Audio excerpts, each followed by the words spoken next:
फितरत तरफ़ां हर क़ौम मुल्क खे पंहिंजा पंहिंजा ख़ुशियुनि जा ॾिण मिलियल हूंदा आहिनि, जेके सदियुनि गुज़रण बावजूदु बि उहे ख़ुशियुनि जा ॾींहं ऐं रातियूं न विसरंदड़ ख़ुशियूं हूंदियूं आहिनि।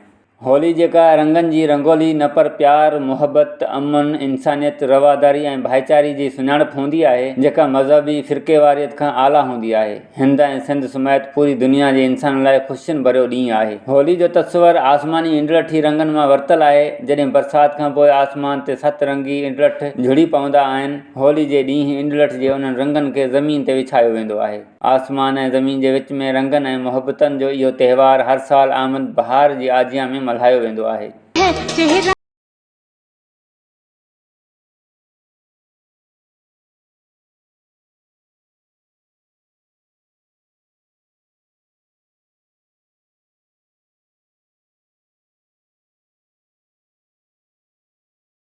सिंध ऐं हिंद जा दरावड़ नस्ल जेके शिव जा पुॼारी आहिनि, उहे कामदेव खे ॿीहर ज़िंदगी मिलण जी ख़ुशी में हर साल होली मल्हाईंदा आहिनि ऐं हिक ॿिए ते रंगनि जी वर्खा करे कामदेव जे नए जनम जूं वाधायूं ॾींदा आहिनि। जॾहिं त हिंदू धर्म जे मज़हबी किताब भगवत पुराण में होली मुतलिक़ उन खां बिना मुख़्तलिफ़ रिवायत आयल आहे।